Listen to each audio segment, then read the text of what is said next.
मैं सरदार हूँ और ऐसी कई उदाहरणें हैं पंजाब के अंदर। अगर किसी मुस्लिम के पास कब्रिस्तान नहीं था तो सरदारों ने अपनी जमीन देके कब्रिस्तान बनाए। पहले मुस्लिम मारेंगे, फिर सिख मारेंगे, फिर क्रिश्चियन मारेंगे। ये आपकी सोच है और मैं बिल का विरोध करता हूं। मैं ज्यादा रेपुटेशन ना करते हुए सीधा बिल का विरोध करने के लिए खड़ा हुआ हूं। मैंने आज देश के गृह मंत्री का अच्छे तरीके से भाषण सुना और उन्होंने बार बार 2-3 बातों को ज्यादा जोर दिया। एक तो उन्होंने कहा कि विरोधी दल भ्रम फैला रहे हैं, मुसलमानों के बीच डर फैला रहे हैं। ये हमने फैलाया हुआ डर नहीं है। जब देश के मुसलमान को लगा कि देश में बीजेपी में 240 संसदों में एक भी मुसलमान सांसद नहीं है, हमारे लिए जगह नहीं है, तो वो डरने लगा। जब आपने कब्रिस्तान की बात की, आपने शमशान घाट की बात की, तो वो डरने लगा। जब गोधरा हुआ, जब मुजफ्फरनगर हुआ, जब दिल्ली हुआ, जब हरियाणा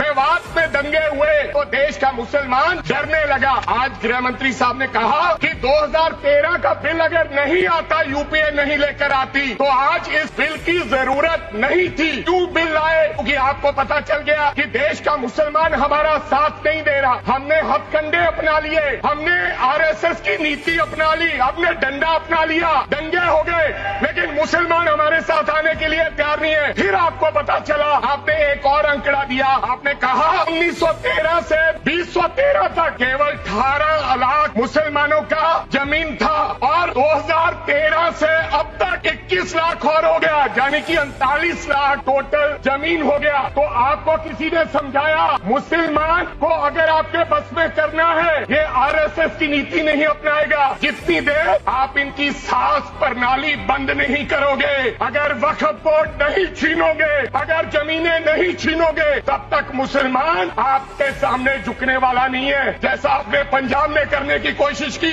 किसान झुका नहीं, पंजाब के लोग नहीं झुके, सिख नहीं झुके, तो आपने एमएसपी का झगड़ा अब तक डाला हुआ है कि किसान की सांस प्रणाली बंद कर दो तो पंजाब अपने आप झुक जाएगा। आर्थिक जब झुक जाएगा तो हमारी ईन मान लेगा और हमारे साथ आ जाएगा। आज गृह मंत्री साहब ने कहा गवर्नमेंट प्रॉपर्टी पर किसी का अधिकार नहीं है, पंचायत की जमीन कोई दान नहीं दे सकता है। मैं आपको इसके पीछे लोचा क्या है, 1947 में जब बंटवारा हुआ था, 47 से लेकर 1954 तक सारी प्रॉपर्टी गवर्नमेंट के नाम हो गई थी। उसके बाद 1954 में एक्ट बना, तो वो एक्ट में सर्वे हुआ 1961 टू 1970। सर्वे किसने किया? कलेक्टर ने। अगर पंजाब की, हरियाणा की, हिमाचल की बात करूं तो डिविजनल कमिश्नर अंबाला बैठते थे, उन्होंने सर्वे किया, तहसीलदारों ने सर्वे किया, तो वक्फ बोर्ड को ये जमीन देने का काम किया। अब क्या हो गया? जैसे राहुल गांधी कर्नाटक में भाषण देते हैं, गुजरात में मुकदमा दर्ज होता है, सजा हो गई। गवर्नमेंट की प्रॉपर्टी तो 1947 और 1954 में तो सारी प्रॉपर्टीज गवर्नमेंट की थी। अब एक बंदा खड़ा होगा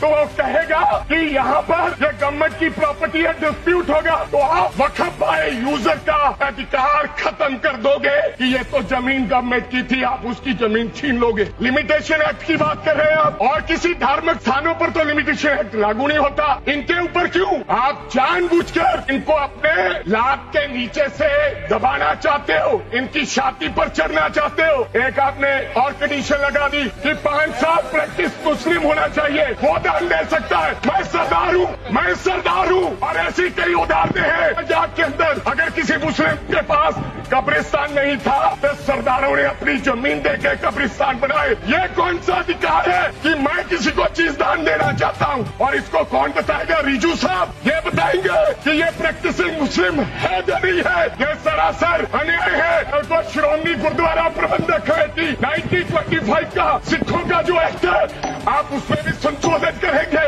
आपको लगता है पहले मुस्लिम मारेंगे, फिर सिख मारेंगे, फिर क्रिश्चियन मारेंगे? ये आपकी सोच है और मैं बिल का विरोध करता हूं।